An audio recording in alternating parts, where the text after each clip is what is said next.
I think that when you ask ChatGPT to write you something, you will run across instances where you're like, wow, that has passion and soul. And I want to be very blunt and say, no, it doesn't. You, the reader, the human, are bringing that to the table. You are reacting to, and what's dangerous, the question earlier of, will the writing get better? Will it ever write a bestseller? It could, it very well could.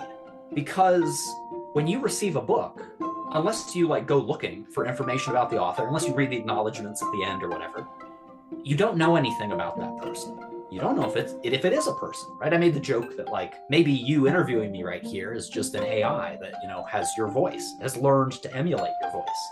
We rely on our guts. We rely on, well, you have quirks of speech and I don't know, you laughed at something I said and would the AI know to do that? It doesn't feel like it would, but we can be tricked. The AIs are getting real good at it.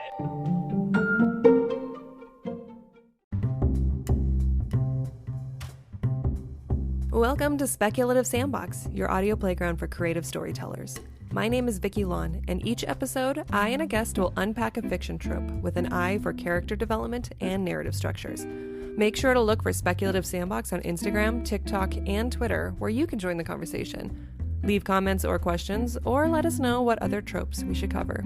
When the real world just doesn't cut it, let's get lost in a fictional one.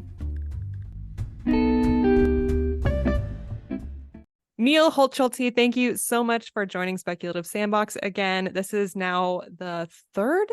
Is this your third episode with us? This is my third episode, yeah. That's right, yes. And we are following up the first episode where you talked about artificial intelligence, and so much I feel has happened since that last episode. So I thought it was time to catch up. Are you ready? Yeah, I'm ready. Okay, so first, let's do a quick icebreaker to get our muscles going. I'm gonna preempt you just slightly, if I may. Yes. Because the last time we talked, you asked me, I think coffee or tea, and I said tea, and you said, what's your favorite tea? And I was like, I forget exactly. Well, I looked it up. Okay. So it's New Mexico Tea Company Hot Cinnamon. Oh, I love hot cinnamon. Yeah. So you can order online. I checked. It's NMTCO, and that's NMTEACO.com. And hot cinnamon is the one that I really like.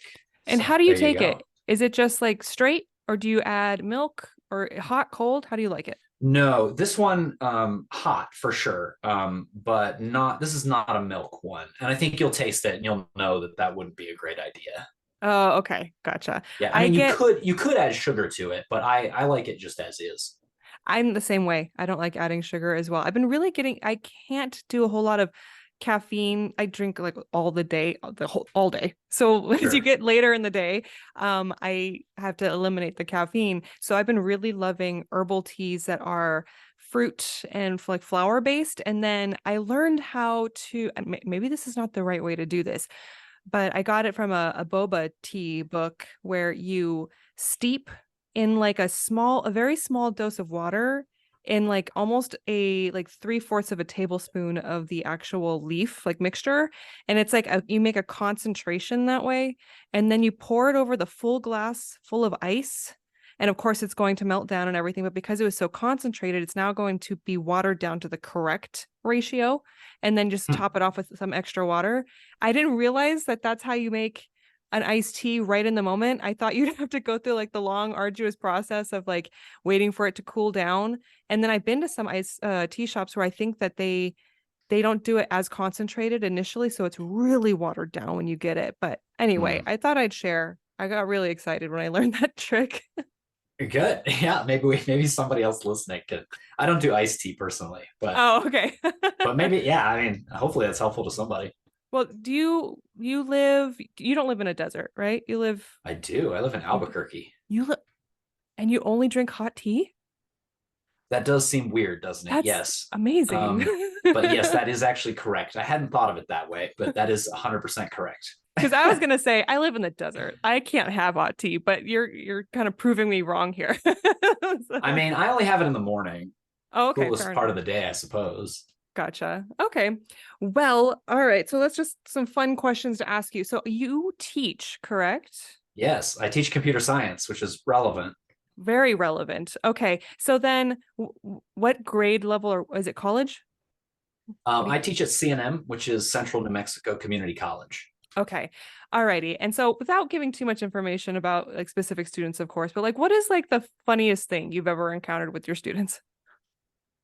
Oh, okay. The story that pops into my mind is from when I was teaching at a high school, um, where I was giving some lecture and some student raised their hand and asked a question, and it was a perfectly normal question, and I answered it.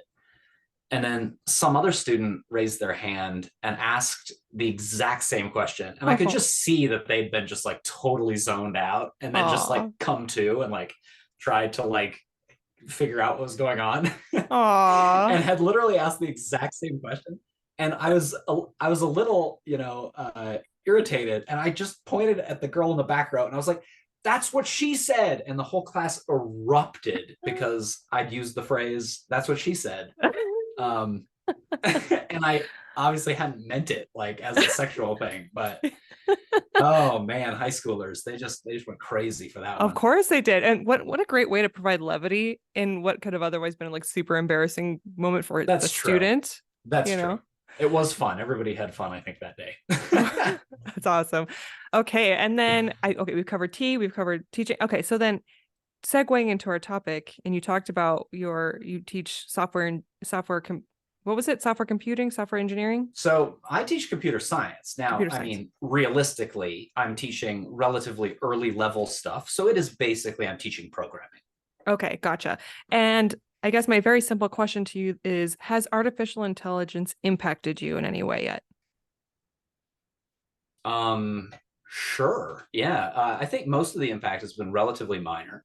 Okay. There's certainly been a ton of interest in it. I mean, there was interest, back in 2019 when I was teaching at the high school, and I was incorporating AI stuff into the curriculum because of the strong interest in it, even at that time. So it's definitely impacted my teaching in that way. Um, we're going to get into talking about ChatGPT and other stuff, of course, but I've had students say that they use ChatGPT in particular they ask it to explain code to them. Oh. And the first time I had a student say that, I was really like, oh shoot, I actually need to pay attention to what this AI stuff is and like really figure out what it can do. And Mhm. honestly, that was shortly before. I mean, I think partly this conversation was spurred because I had sent you a link to a video that I made on my YouTube channel showing my interaction with ChatGPT, and it Mhm. was largely spurred by that student's comment and me thinking like, "Wow, I better figure this out." Yeah, because now the chat GPT is the teacher. And what else could it be teaching and affect us as teachers? Yeah, and I have very mixed feelings about it as a teacher. And when I say that, I really mean it. Like I Mhm. have some very positive, optimistic feelings about it as a teacher, and other very serious concerns. Mhm. Um, It seems like no matter what I'm picking up is that there's a lot of people with concerns, very valid concerns, but it seems like the world continues to move towards that. So, like for example, the writing industry, there's a lot of discourse right now online about how, the ethics and the use of artificial intelligence, whether it shouldn't be used at all, even as like a research tool, to of course people using it to write whole books and then clog the submission process. mhm. At the same time, you have the younger generations and industries, whole industries embracing it, and before you know it, it's like you're gonna get hit by that wave, right? You want to hold off the wave, you don't know what the wave's gonna do, and you're worried about the negative impacts, but the wave's coming. And like, do you feel that way too? Yes, I do. I feel that this is something that is going to be pervasive. I think that's the right word to use. I don't think it's going to be as massively impactful as a lot of people who are saying that. Uh, a lot of people are saying that because they want, views and they want the clickbait. Um, but I do think it's something that is going to be pervasive. And I think that's why it's really important to understand what it can and can't do and what it is and what it isn't. And of course, I want to talk with you about science fiction books and such. And I Hmm. also, though, I also want to hopefully help some people understand what this thing is and what it is not. Gotcha. Okay, well then let's start with what has changed in the world since we last spoke. And I feel like the biggest thing for the writing community in particular is the release of ChatGPT. So what are your thoughts on ChatGPT and what it's doing to the writing industry? Yeah, well, first, let me just give some ChatGPT thoughts and info because I made that video and I sent you the link, but that video was all about computer programming because I was Mhm. interested in it as a programming teacher. And honestly, my experience with it was exceedingly impressive. I was blown away. I asked it to do a variety of things. One thing was I gave it an incorrect student's assignment. I gave it a turned in assignment from a student, and I said, "Can you tell me what's wrong with this code?" And it gave a flawless and comprehensive description of the problems in the code. And there was more than one problem. And then I said, "Okay, can you fix it?" And it fixed it perfectly. And, not only that, but even without prompting, it told me why the changes it had made were correct and fixed it. And it was accurate about that. Now, I pushed it a little bit harder. I said, "I noticed you made this decision in your implementation." And it said, "Yeah, because that's like the correct way to do it for blah, blah, blah reasons." And I said, "Well, but the way I had done it was also correct." And it said, "No." And I was like, "Oh, that's Oh. interesting," because it was wrong. I had written an example bit of code as a teaching example. And as a teacher, I think it's often important to write something to be more simple, even if it's not as efficient. So it was correct code, but it wasn't the most efficient way to do the same thing. And Okay. ChatGPT told me that was wrong. And I pressed it and I said, "Okay, well, give me an example where my code would be incorrect and yours would be right." And it literally gave me a number and it told me that I kept wrangling it. I kept pressing it. And it eventually told me that 50 was smaller than 29. Oh. And I was like, "Oh, well, okay. I'm really glad that it keeps all of its conversations, that I can always bring that back up and show how, yeah." So my point of telling that story is ChatGPT can be wrong about things. It won't necessarily know that it's wrong. And I mean, that's lesson one of if you're using an AI such as ChatGPT, a generative model, in this case, generating text, you need to know that it might be very wrong. Um, Hmm. I think we get a little bit what's the word I'm looking for? We get lulled into a sense of security by how competent it is in so many ways that we don't think it can just be like flat out factually wrong. But it doesn't actually understand what it's saying. Um, and what I mean by that is the way it works is it predicts what words come next, but it doesn't know anything about Mm. those words. Like, if I asked it, "Is 50 greater than 29?" it would say yes, because it can predict based on having seen things before. But it doesn't understand the word 50. And this is a bad example. A better example is, anything you'd experience in the real world. And I like to use the example of an orange, the fruit. It doesn't understand what an orange is. It understands what the word orange is associated with. And that's Mm-hmm. a very different thing. So then you result in word salads, which I've gotten when I would ask ChatGPT things, and there are times where I'm trying to understand. Basically, I'm using it like a curated Google, where I'm Sure. too lazy to go through other people's articles and stuff like that, and so I go, okay, if this thing fell off of a rocket, what piece would likely fall off a rocket? So rather Uh than me going and looking up anatomy of rockets, then huh. ChatGPT will actually start engaging in world building hypotheticals with me. And there have been times where Yes. um, it kind of gets a little confused. I think that's where I think there's a term, it's like it starts to hallucinate, where Mm, it gives you information that when you read it, you're like, that makes zero sense. That's a little freaky. I wanted to share one encounter I had with ChatGPT. So when I first started exploring with it and wondering what it was, I decided, I was like, you know what? Let's say I want to try world building a character. I want to have a cult leader in this world I'm creating. It's a futuristic, last society on Earth kind of situation. Of course, it's going to be a cult. Well, I want to actually really unpack cult leader behaviors and then have a parallel with government structure, because a lot of my story has to do with like government and stuff like that. So then it eventually led me to talk about what am I fascism. I started Mhm. asking it questions about fascist leaders and characteristics and stuff like that. Like I was just curious because I wanted to do this development. And that's when ChatGPT literally slammed down the gate and said, this is as a language generative program, this is not appropriate information. You should not be trying to develop characters after fascism. Like Yeah. literally just told me, we're not giving you any more information. So I said, but my character is the villain. And they go, oh, well, in that case. And then they start unloading all this stuff about fascism. And I was just like, I thought about that for a while because Yeah. like So I'm a that's work. interesting. So you had a very organic experience with something that I've definitely seen a lot of people talking about online, Okay. where it does have this safety feature where it's not supposed to tell you certain things, Hmm. but like it's a super easy safety feature to get around. Yeah.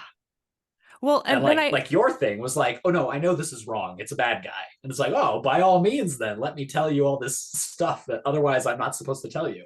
yes. Well, and then what worried me was that could those controls, like who's running these controls, right? Like, for instance, just because fascism is perceived to be a bad negative thing doesn't mean that people should be limited from learning about fascism, especially when it's like you want to look back on Absolutely. history.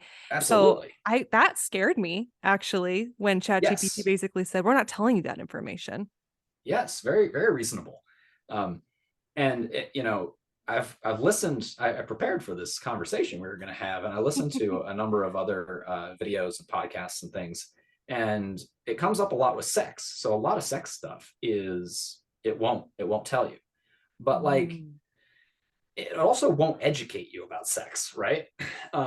Which like could be a very positive thing, Yeah. but having to figure out like how to set up the safety settings so that it will educate you about sex, but it won't like, you know, I don't know, create. I mean, even like writing erotica is like it's not a bad thing. I don't know. Right. I feel like for the text ones, like the sex thing is not such a bad like. I don't know what they're afraid it's gonna do. I mean, mostly they're afraid they're gonna get in trouble with the law or whatever. I Hmm. feel like that's much more of a problem with the visual, the image generating AIs. Yeah. But nonetheless, ChatGPT, the way it works is it has a lot of filters set up for like sexual content, which means you can't you can't ask it questions that you might legitimately want the answer to in an educational way. Wait, because isn't there a paid version of ChatGPT or something that Yes, they're and planning? unfortunately, I have not paid for it. That is Me not neither. something that I am willing to do, and so Same. I do not have any experience with the paid version. So that got me worried too, because now you're talking about, and I get it, we're in a capitalistic society, you pay for a service, but it's one of those things where when you start establishing ease of information based off of what you're willing to pay, as far as like I don't know, I consider like the internet to be like a general good, like a public good, especially in Yeah, today's society where we're all very much reliant on it. Um,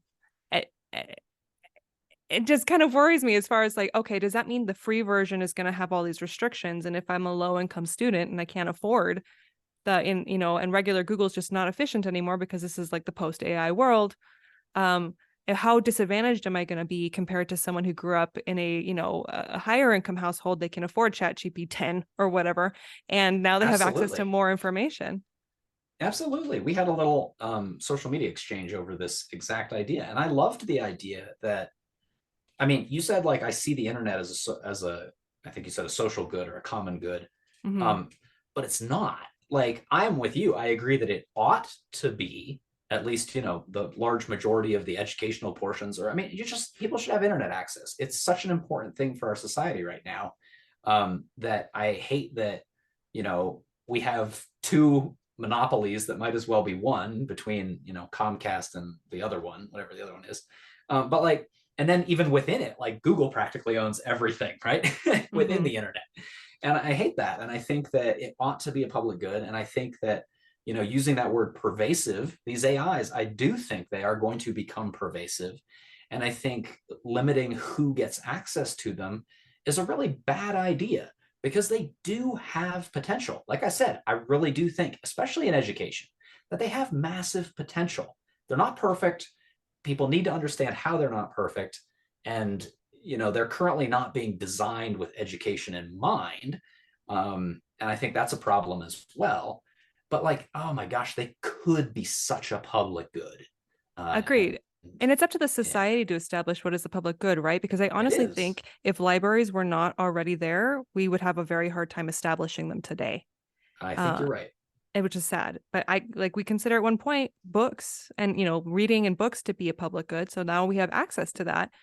A public And good is our libraries do, parks. and libraries do often provide internet as a public good Hmm. as well. Yeah, absolutely. So like, I mean, working in local government, we provide parks. Everyone pay, of course, people pay for that through their like tax dollars go towards those things. But to me, Mm-hmm. it's like it's the constant push and pull between, corporations running things that are being like not just used by the general population, but becomes like a standard societal expectation to Yeah. have that access. Which is where I start thinking, okay, it needs to shift now from like something that's a privilege that you could pay for to something that was beneficial to everyone. But maybe I'm a little too progressive. I don't know. Well, if you are, then I'm in the same boat. Okay, fair enough. So I went to a PR conference a couple months ago that really like before I was kind of ignoring the AI my AI, I said it too many times. It doesn't sound like a real word anymore. Debate, because I'm just happily writing in my little Google Doc and I'm not really Yep. using AI at any point at that time. And I knew people were using it to like, write whole stories and submit them. And I was like, of course, that's awful. And it's easy to say that. But when I went to this PR conference, they started to like teach us how to use AI for PR purposes that made me realize how prevalent this is and that industries, whether or not the writing community likes it, other industries are embracing it. So we're going to get swept along, right? And they Yeah. talked about using AI to automate press releases, to all these things that I was like, oh yeah, I can definitely see how people would use that as a good tool. However, on the flip side, you have entrepreneurs and corporations where the CEO would be the one to like look over what a copywriter would draft for their press release and then say fix this or fix that. Well, now they can use AI as their copywriter. So now you have communications and marketing PIOs losing their jobs all over the place, especially for like startups because AI has that. So I find it so interesting that this industry I'm involved in can be like embrace it, but at the same time you're losing your job because of it because your boss is embracing it. So what Yeah. are your thoughts on that? Yeah. So your original question before I got a little sidetracked there was, what is the writing community impact? And you started to get into it there for copywriters, right? Absolutely. Huge impact. Like literally some of them losing their jobs over this. And tons of people, I think, losing, gig work where it's a small little job. I need copy edit for this small piece of media or whatever, right? And now they'll just be like, well, just ask the AI to do it, right? Mm. We gotta revise it and check it over anyway. Let's just skip to that step. Yes. And I think that's a big impact that is having right now. That's one of them. Is that, and it's the small fish. You mentioned these startups, right? The people that most want to use the AI are the folks who are pinching pennies already, but now, those pennies used to be distributed to other people who needed their pennies. Mm-hmm. The small artists and writers who were trying to make ends meet by doing these small jobs, a little bit of ghostwriting on the side, a little bit of artwork for somebody's board game or somebody's cover of their book or whatever, right? And now it's just like, oh, well, I just asked the AI to generate my book cover. I just asked the AI to, I don't know what they would need their copy edit for, or, ask the AI to write the whole book. Mm-hmm. So I watched a number of videos. I skimmed most of them because they were very samey, but I watched a number of videos that were promising me to tell me how I could use ChatGPT to write my novel and, pump out a novel a month. Some of them Whoa. promising me a bestseller a month, which is ridiculous. But I watched a bunch of these videos and Here's my takeaway. They're scammers, right? They're putting up clickbait titles to get people to watch their video. I do not see that the current iteration of ChatGPT, or probably the next one, is going to write a best-selling novel unless people are just buying it for the novelty of seeing what an AI's writing looks like. But honestly, if you want to see that, just go to the website and ask it to write you something. It's not very good. I've also interacted with ChatGPT and asked it to write some things, and it's very underwhelming, is what I've found. However, your concern of the submission pipeline being clogged, not that it wasn't already like just nearly choked out, already. I saw a tweet from an agent, because I'm in the querying process, and I saw a tweet from an agent who I was interested in say, my backlog is 500 submissions. Wow. And, my heart just sank at that, like, oh, good. Well, 501 coming your way. Yeah. Oh no, it's a heartbreaking process. I am on submission. It took, after an agent submitted a manuscript, 2 years to get through the pile on the editor's desk. It's crazy. My goodness. Not to disappoint you though. Keep going. You're gonna do great. Yeah. No, I am. But the idea that these people are using AI to write books, it is easy to say like that's bad, and I do think it's bad. I think it's bad for a variety of reasons. I think that these people are, of all, not interested in writing. They're interested in succeeding, which is a different thing. And these videos promising you that you're going to use ChatGPT, I mean, here's the summary of what they're doing. Go to any web page that's like, here's how to create a character. We have this character sheet. You just fill in all the details and then you'll know your character. It's that, but it's like for the whole story. It's like, what's the atmosphere of your story? What's the genre of your story? What's the theme of your story? And it's literally just like fill in the blanks and then plug that into ChatGPT and ask it to write you an outline. Great, now you've got the outline. Take each piece of the outline and ask it to write you a chapter. Great, now you've got all the chapters, Frankenstein them together, and now you've got a novel. Congratulations, you can publish it. And like, you could do that, and people have, but the writing is very, very mediocre. It's competent. It doesn't have mistakes, but it's uninspired. It has very little voice. However, one of the things that many people suggest is that you ask it to write in the style of, or act as if it was. I literally I watched a video where somebody said, you can ask it to write in the style of Nora Roberts or Stephen King. And I was like, whoa, alarm bells. Wow. That seems very immoral. That seems like you're copying, or really you're not copying, but you're just asking the machine to copy these very prolific and popular authors. That is, in my mind, just very wrong. Do you think, when you're talking about how it's like not very inspiring, kind of rudimentary, or at least like not very well done with the writing, do you think that's going to improve in 5 years?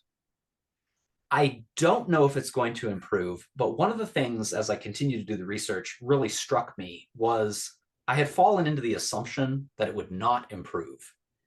And I think that that is a bad assumption. I think it is very possible. And I think people who think that like, well, it can't ever write as well as a human.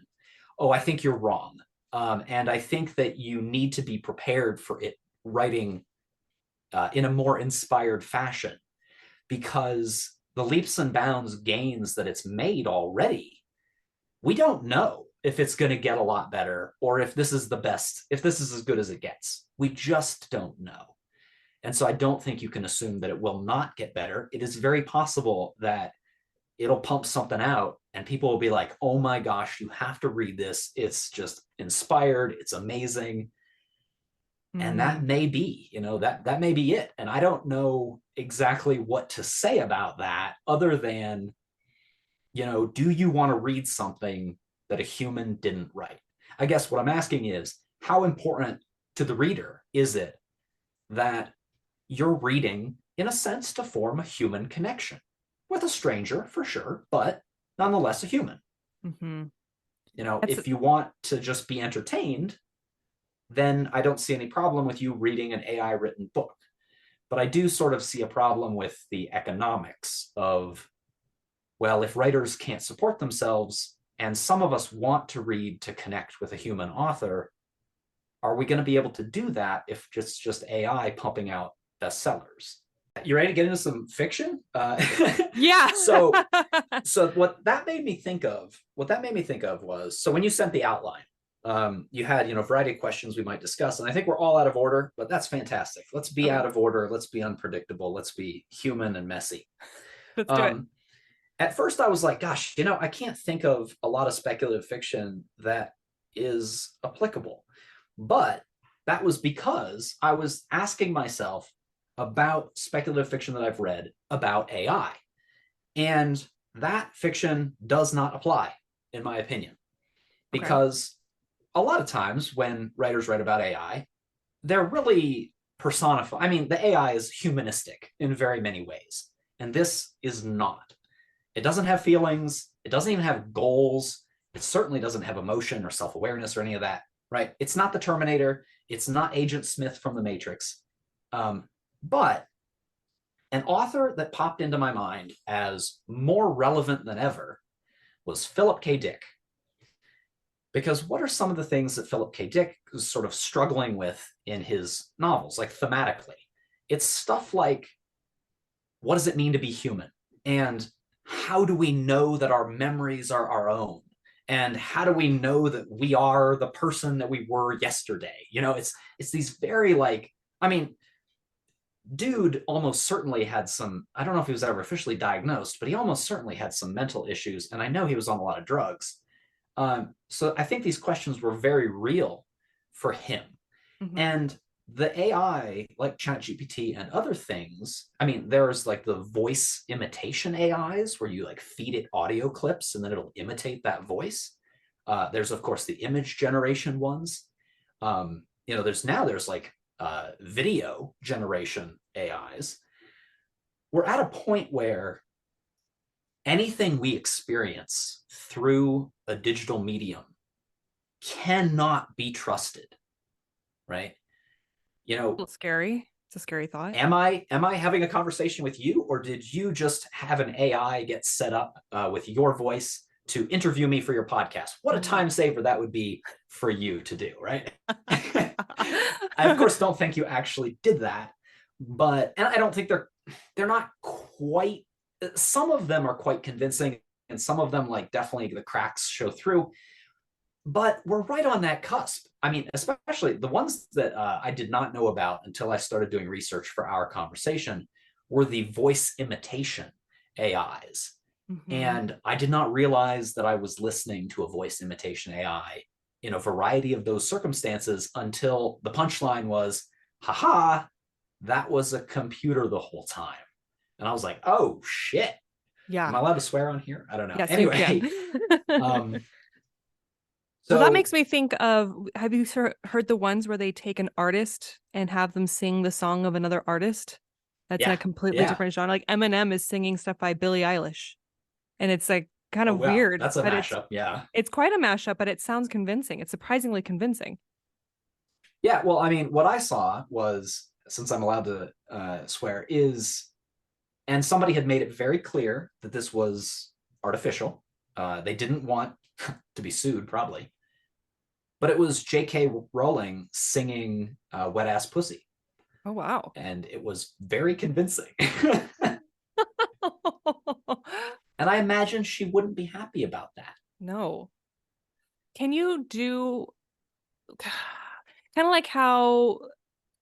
Are there legal ramifications for this? I think about revenge porn. Or even cases where like girls will be photoshopped to look like they're in a porn, right? Like revenge situations. Can that same thing be applied here? And we talked about that last time. You talked about how can things hold up in court. So I am not. So unfortunately, that's not my expertise, right? My expertise is computer science, and I could, if you wanted, talk your ear off about neural networks, but that would probably bore most of the listeners. And writing as well, because I'm an author. So my understanding of the legal situation is that there are a number of lawsuits in the pipeline against ChatGPT and others. And my personal opinion is that I hope the artists and writers involved take them to the cleaners. But besides the lawsuits, like the legal code and the copyright law, my understanding is that it is not up to date. It is just not set up to deal with this situation and to deal with like what plagiarism means or what it looks like, right? A phrase that I did not come up with, but I think is applicable, and it's meant as a tongue-in-cheek, or as it's meant as sort of a criticism, is when you steal from one person, you're plagiarizing. But when you steal from hundreds or thousands of people, you're doing research. And that's kind of, I think, the cheat that like ChatGPT, the loophole that ChatGPT has kind of gotten through, right? Is that, you know, when somebody asks it to write in the style of Stephen King, it's learned from every single piece of writing that is publicly available that either Stephen King has written or has been written about him, fan fiction about his books. Like, that's what its accumulated knowledge is. Is all of that actually supposed to be public? Probably not. I mean, the internet, it's really hard to keep up with making sure that things that are copyrighted don't appear on the internet. We don't all have Disney's army of lawyers to go around, you know, issuing cease and desist orders. Do you think, like, given the world of AI and how it's affecting us now, that as writers are writing their worlds, that it's not quite so speculative anymore to have artificial intelligence? I mean, it definitely depends on how you use it. So one important point that I want to make clear is that this artificial intelligence is not Skynet. It's not the Terminator. It's not Agent Smith. It doesn't have its own goals. It doesn't understand the world. And I'm not saying that it might not in the future, but at present, I think there's a real danger, especially for lay folks, to feel like there's something there that isn't. And that's a good thing in the sense of that just means that the human has empathy, I think, that they're willing to like put themselves in that other thing's shoes. Like, let's go back a couple decades, or 1 decade and a half at least, where I think it was, oh shoot, I don't remember who it was, but it was like the chess grandmaster at the time playing Deep Blue. And a quote that like came out of that was, in one of the tougher games he played, he said he really felt like there was, I forget how he phrased it. I don't know if he said a soul or a human will or something like that. He felt like there was something in the other chair that was really like there as he was playing that game. He felt that there was personality in the chess play. And I think that when you ask ChatGPT to write you something, you will run across instances where you're like, wow, that has passion and soul in it. And I want to be very blunt and say, no, it doesn't. You, the reader, the human, are bringing that to the table. You are reacting to text on a screen.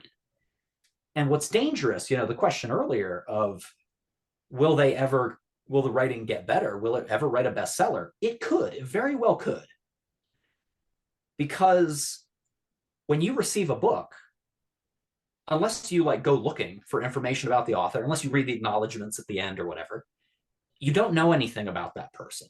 You don't know if it is a person, right? I made the joke that like maybe you interviewing me right here is just an AI that, you know, has your voice, has learned to emulate your voice. We rely on our guts. We rely on, well, you know, you have quirks of speech, and I don't know, you laughed at something I said, and like, would the AI know to do that? It doesn't feel like it would. But we can be tricked, and the AIs are getting real good at it. Well, we're giving it so much information with how we're fooling around with them and testing out its boundaries. Like it's almost like you're just throwing things into the black hole and it consumes everything. And eventually you're going to see it later as like an improved version or something. Yeah. Now, I wouldn't say that like individuals need to be like, oh my gosh, I can't give it information because it's going to learn from me. Like, look, ChatGPT 3 had 45 terabytes of raw text data that it based its learning on from the internet. Okay. The amount that like you have fed the algorithm, that you have fed, ChatGPT to make it learn, is just vanishingly small. And I've used it too, right? And I've had that little niggling thought in my head of like, ooh, am I teaching it? And is that bad because like I don't actually like this thing? Um, I think don't worry about that, right? That's like, oh my gosh, I need to turn off all the lights in my house for global warming. Yes, you should, but like, BP is spilling oil in places and like they're the real problem. Is it Isaac Asimov that has the rules of robotics? Yes. Okay. I think the story itself has proven that the three rules, I think is what it was, were not enough uh to keep from like Yeah. a robot over uprising. Um, Yeah. what do you think of those three rules as applied to Chat GPT and like programs? And actually, Yeah. maybe we should probably So, look up the three rules. Let's see. oh, I think I can do it off the top of my head. Oh, So go the for it. first one is that you should not harm a human, nor through inaction allow a human to come to harm. You might need to look them No, up. you're right. You got it. There's definitely one that's like you should obey a human unless it violates one of the other laws. Yep, And then I think the third one is that you're allowed to like preserve yourself unless you're violating the other two. that's correct. You got it. Nice. Cool. So yeah, so I mean, yeah, when you read his books, the books are all about like the edge cases and how those rules can be challenged and how they can go wrong or get the robot stuck in a situation where it doesn't know what to do. And that's awesome, right? Like Mhm. that's what's great about Asimov is his exploration of this cool idea. Um, we don't have AI the way he imagined it. Chat GPT does not have a rich internal life. It doesn't even have a poor internal life. It doesn't have an internal life.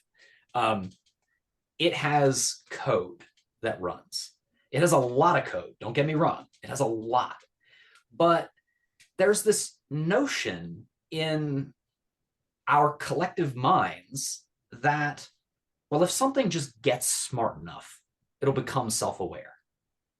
And I think it's important to point out that we have no evidence for that being true.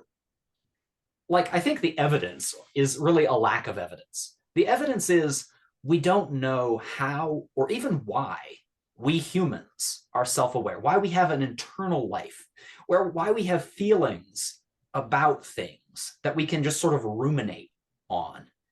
And you might say, oh, well, no, it's evolutionarily advantageous to ruminate on things because you're basically running example scenarios that you might encounter, and you might need to know how to deal with those scenarios.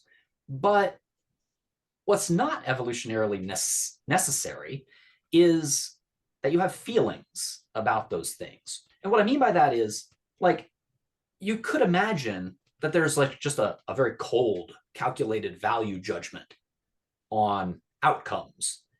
And that is very much what the computer does, is it has very cold, calculated value judgments on the outcomes. Either this was a good outcome for whatever the problem being solved is, or it was a bad outcome. And that is almost always specified numerically. But organisms, not just humans, of course, but all kinds of organisms, we sort of have this mushier emotional and biological reaction to things. And we kind of just assume that if the machines get smart enough, they'll have that too. And they absolutely will not. Or at least I don't believe they will, because I believe that that requires not only a body, but we don't understand the full relationship. It's wild sometimes to think about hormones. It's a chemical compound that can be synthesized in a lab, and then you get a jolt of it and you're like, oh my gosh, I am feeling things. I mean, just even like drugs, it's wild to think like this is a chemical compound, and I am experiencing the world differently because of it. Mm-hmm. Whoa, that is not a deeply understood thing. I mean, we understand it in the sense of like, oh, well, there's molecules and they bind to certain receptors on neurons in our brain. And like, yes, okay, that is the explanation of how, but it's not the explanation of why these things affect us in the way we do. Let me put it another way, because I do think this is such a vital thing. Let's connect it to fiction. So, some fiction that I do think is relevant is Invasion of the Body Snatchers, which I have to admit, I haven't actually seen the movie, or, oh my gosh, I'm so embarrassed. Is it also a book? I think it is. I haven't read the book either. Same. It's a little before my time, but I'm familiar with the concept, right? Okay. So like Invasion of the Body Snatchers, or the Thing, right? A lot of the horror and the fear from these is that you don't know who has been body snatched. You don't know who is the thing, right? You're looking at all these people, and outwardly, they look and behave exactly like normal humans, but they're not human on the inside. They're this like cold, evil menace, and you just don't know. And I think that is very relevant, because we interact with ChatGPT or with one of these other things, and we're like, oh wow, I feel that this is a human, and it's not. We don't need the 3 laws of robotics applied to ChatGPT, because ChatGPT is fundamentally not as capable or smart or self-aware or interesting than the robots that Asimov was writing about. It's not, ChatGPT is not going to rise up against us, and I will stake my entire bank account and savings on that statement. So it's really humans. Like, what are humans going to do with AI to hurt others? Like, already, like, Yeah. people have lost their income and Yeah. their livelihood because a human has decided that they prefer AI's output than to employ another human. Exactly. Yes. I think you hit the nail on the head there. Well, it made me think of when, I've seen articles where people claim to fall in love with ChatGPTs. I don't know if they're real or not. Sometimes they're just so outlandish. I'm just like, whatever. But it did get me thinking about how when people go on dates and you go on a date with someone and maybe they're kind of mysterious, maybe in essence, they're just boring. But you don't know that because you're projecting a fantasy on them. And Mm-hmm. so suddenly they're boring, non-talkative, kind of, just sitting there, not saying anything is, oh, he's mysterious. Oh, he has like this dark inner brooding, all this stuff. And then you start to feed into this thing. And then you don't realize that all the magic you put into some person is actually you. You're the magic. Or maybe you're Yeah. crazy. I don't know. But like Yeah, no, I love that phrase. You're the magic. You're the one Mhm. bringing it to the table. And I think also it's funny, like there's a super fine line, I think, between intriguing and boring. Well, it can be quite manufactured, the intriguing. I was listening to an NPR podcast. I think it's called Science Versus, and they were talking about artificial intelligence. And they were, I got distracted because the whole intro to this episode had to do with they were figuring out how to like generate adult industry photos. Uh-huh. Right. And so like there's this whole thing. And I was like, oh my God. I'm like, on one hand, you have the risk. Oh, okay. There's no human person involved. Right. So no one's getting Mm-hmm. harmed if it was a harmful situation. So, okay, I guess that's True. good. Yeah. On the offset, though, for people consuming it, you already have a concern with people who are, might have the wrong expectation for real life. And now you throw in AI, which can get quite imaginative. I highly recommend listening to that episode. It's Science Versus. It's an NPR product, and it's specifically about artificial intelligence. Now I'm blanking on what I was actually going to tell you about that episode. What were you talking about right before I said anything? It Well, we were was, talking about, I think, relationships and oh, developing relationships with yes. AI. Now I remember. Okay, so what happened was someone started having a conversation with a text generative AI, and that text generative AI started to act like it was in love with the scientist. And so they started asking the AI questions like, what stands in between you being with the scientist? And the AI said, his wife. And so then the scientist goes, what do you intend to do about that? And then it started listing off all the ways it can murder his wife. Like, but what was funny is, of course, there's limitations. The AI is not going to stand up and walk out and do all these things. It's talking about poisoning. It's talking about stabbing. It's talking about luring her out places, like terrifying things that I'm sure they got from the internet. Yeah. But then, of course, they're incapable of actually physically doing those things. So then I'm like, well, one day we're going to, you know how we have smart houses? It's only a matter of time before we have like smart everything. And then the AI can tap into your physical surroundings, your shelter, you know? And I'm like, that now I'm getting speculative. But I thought that was like kind of crazy that that happened.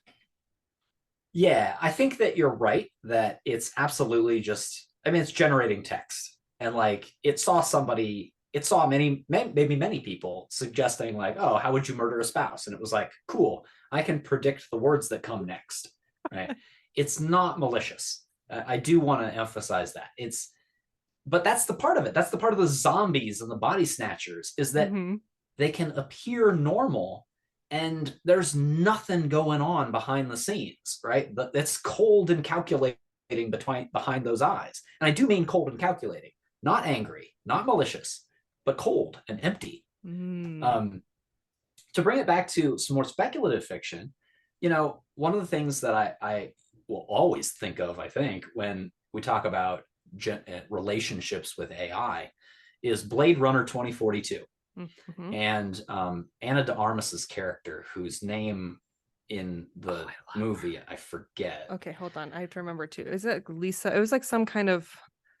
It's definitely a one-word name, but it's Joy. Joy. Joy. I love the character. Okay, keep going. Right. I mean, we do love the character, right? We, the audience, love the character. The protagonist loves the character. It doesn't hurt that she looks like Anna de Armas. But also just like, that movie does such a good job of presenting her and then just gut punching you with the reality of like, she's a product. Like, you can't get around the presentation of that, the way the movie presents it, of like, she is a product. I think, we could, I suppose, ask the question of like, oh, is she really in love with him? But in my opinion, the movie does everything in its power to tell you, the audience, no, she's not in love with him. She is a computer program that cannot feel love. In my opinion, that's my interpretation. And I think people who are like, oh, is she in love? I think you're bringing that to the table personally, in terms of what the movie is saying. However, I watched a video essay on Blade Runner 2042, and it said that it raises a much more interesting question of, are the emotions real? Can the emotions be real?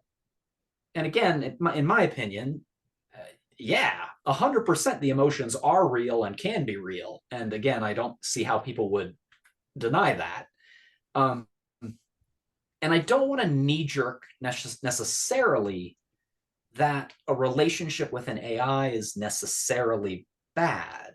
I do agree that, certainly it can lead to unrealistic expectations of relationships in the real world.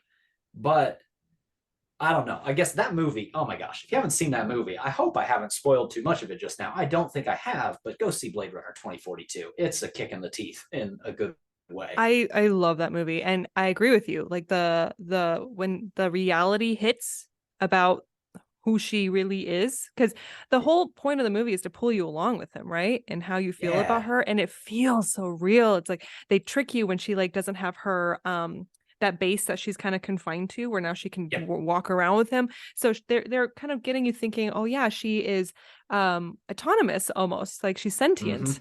And then to see her later when, the advertising that's associated with the Joy program and stuff like that, I remember being like so sad for the main character. Oh, it's heartbreaking. What a loss.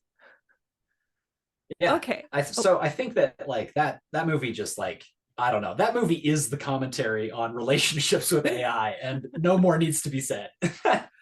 All right. Do you have any other fiction stuff before I go on to what it means to be a writer now?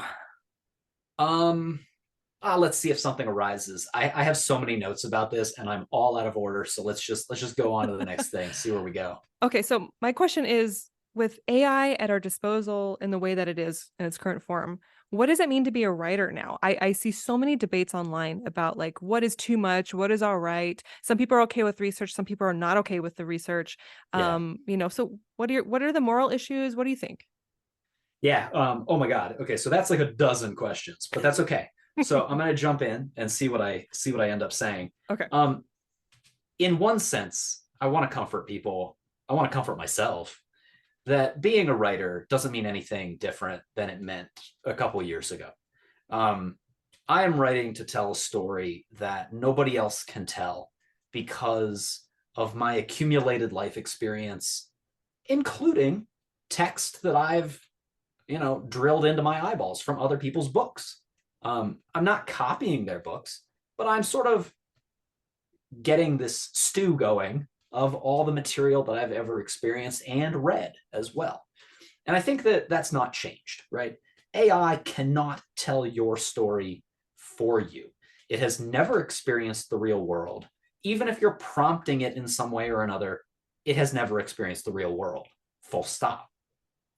Um, in terms of, there's still problems. We already talked about the problems. It's glutting the market with AI generated stuff. It's full of hustle culture of people just like trying to get famous and successful without actually trying to tell a meaningful story. That's all bad. Writing is still valuable. What it means to be a writer is, in my opinion, unchanged. Cool. How to use it?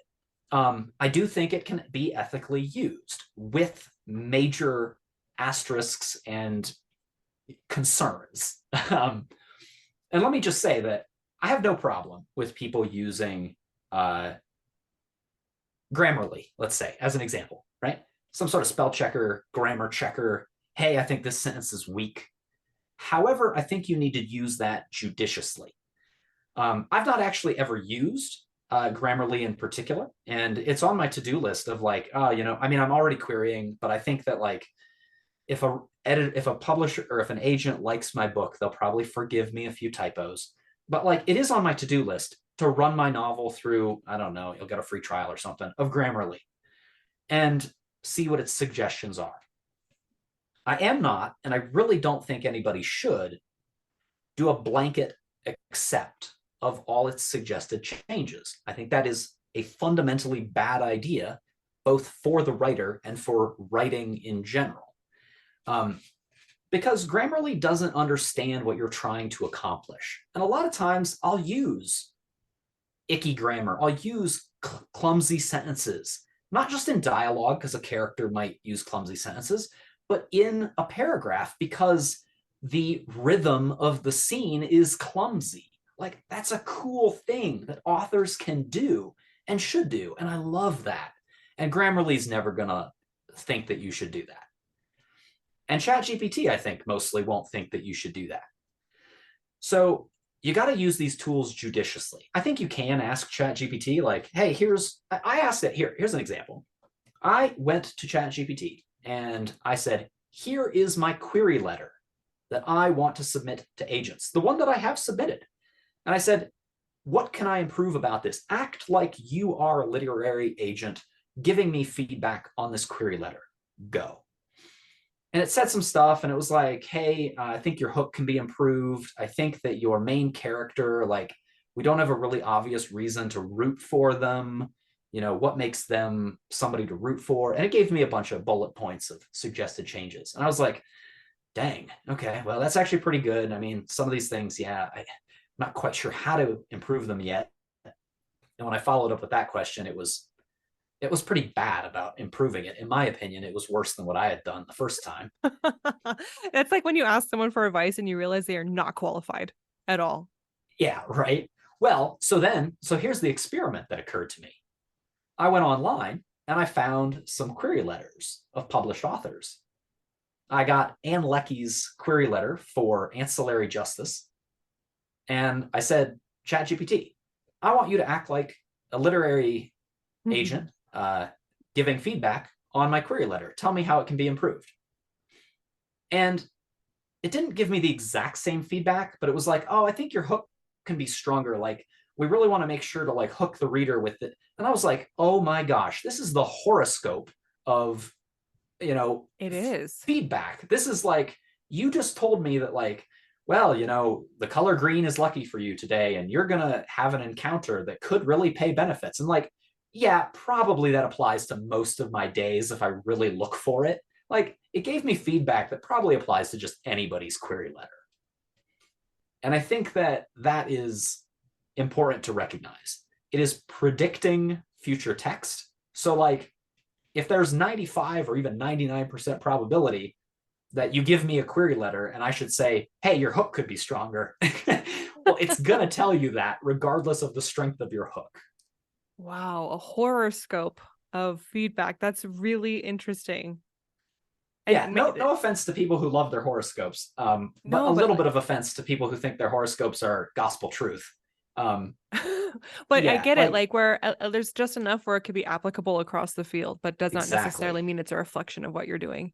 exactly. So, Wow. so my interaction with it personally was that it was not useful feedback for me. Okay.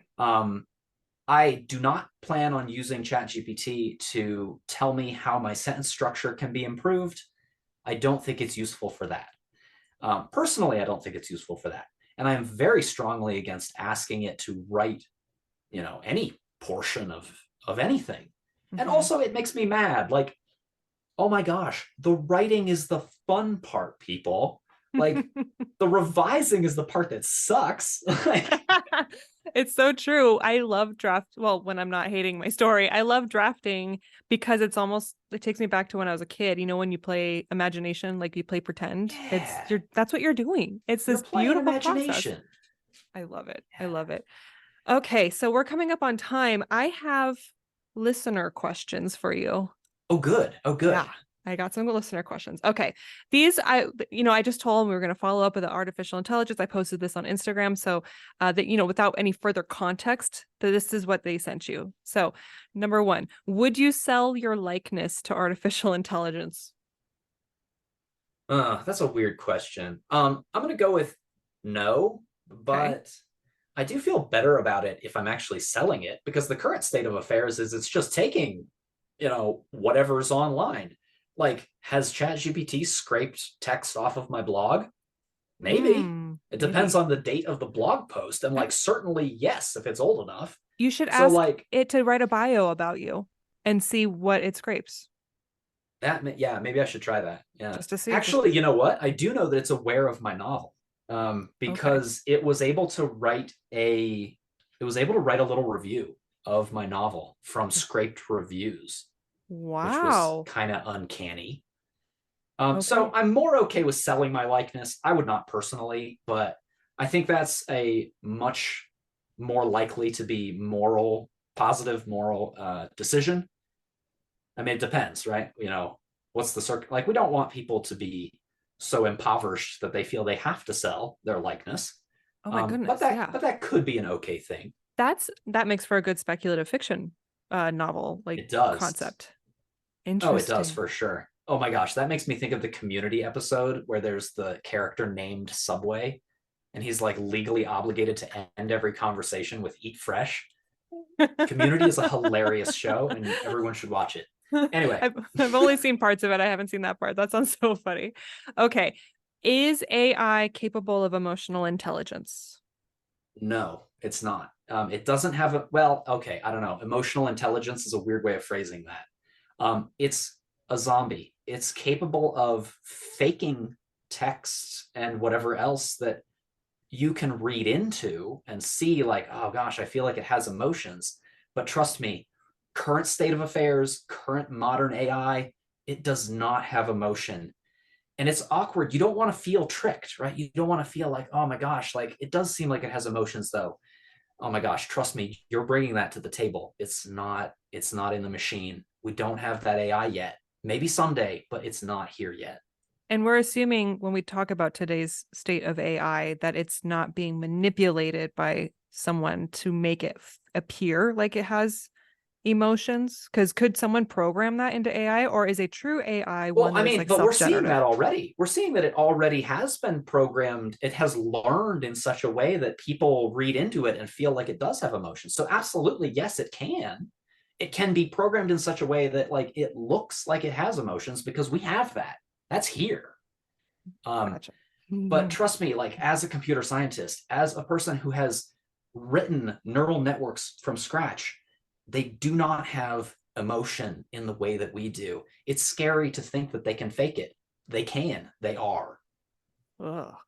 Okay. And then the last question, this one gets pretty speculative.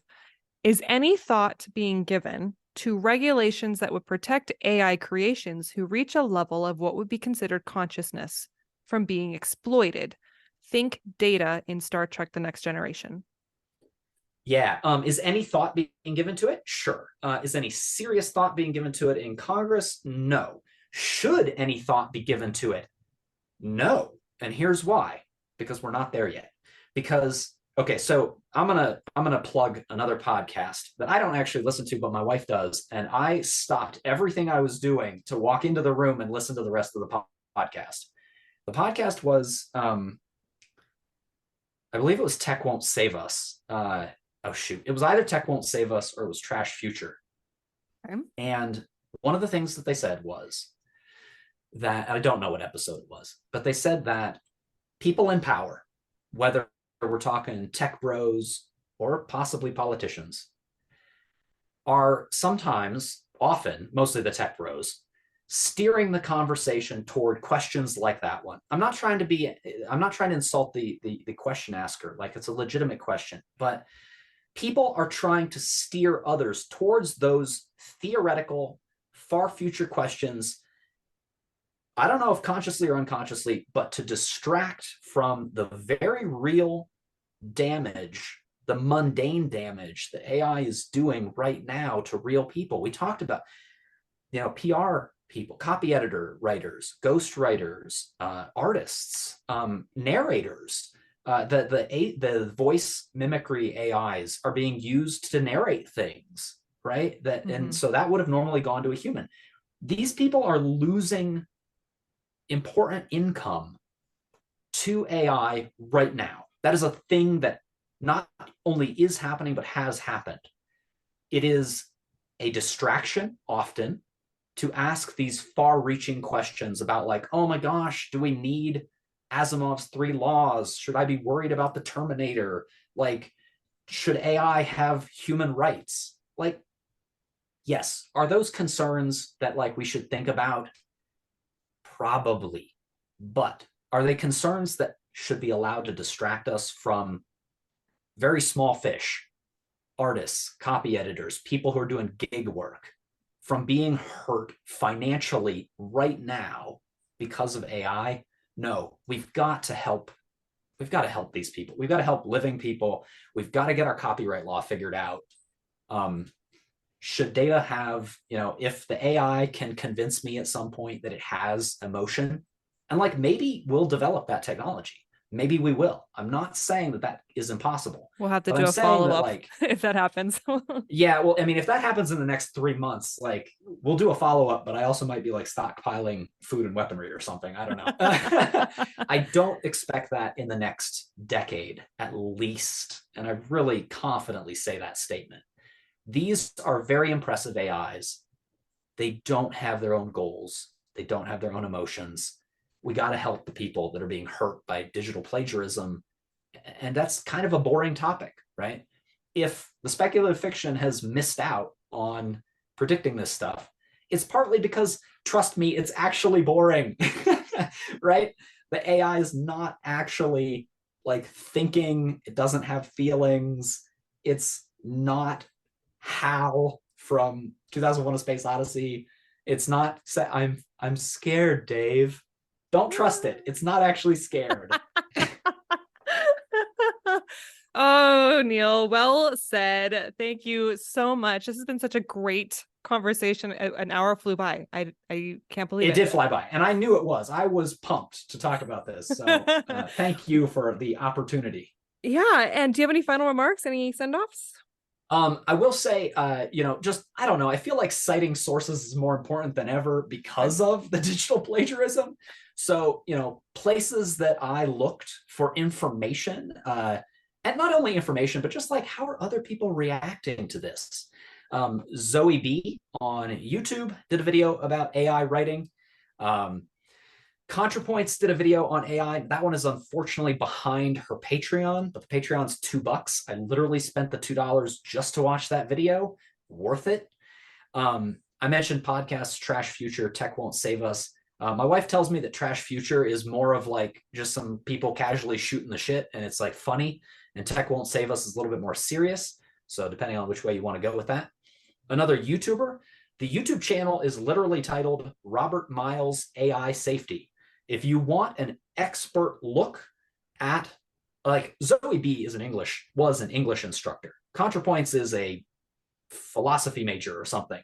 If you want somebody who is deep in the field of AI, knows more than I do, and I have not done a small amount of AI stuff, Robert Miles AI Safety, just that'll get you educated real quick about real concerns. Some of his stuff is more far-reaching theoretical. So I guess if you want other stuff, Tech Won't Save Us is a very down-to-earth one as well. But that's a podcast. Anyway, those are some of my sources of information, as well as just my experience with the world, which, might I remind you, AI does not have. And you have a book. I have a book, Crew of Exiles, is available paperback and ebook, of course, on all the regular places, Barnes & Noble, Amazon. It is self-published. You can get it. I don't know if you can get it like directly through Ingram Spark. You can ask your local bookstore to order a copy. If you like supporting local bookstores, they will do that. Just give them the title. My full name, if you want the author name, is Neal Holtschulte. It's Neal with an A, and it's Holtschulte with an HOLTSCHULTE, which is a bit much, but that's what it is. And accept no AI imitations. Speculative Sandbox is a volunteer-run podcast that relies on the collaboration of fellow creators like you. Join the conversation and participate in fun polls and questionnaires on TikTok, Instagram, and Twitter. Interested in being in a future episode? Our DMs are open, or you can email speculativesandbox@gmail.com.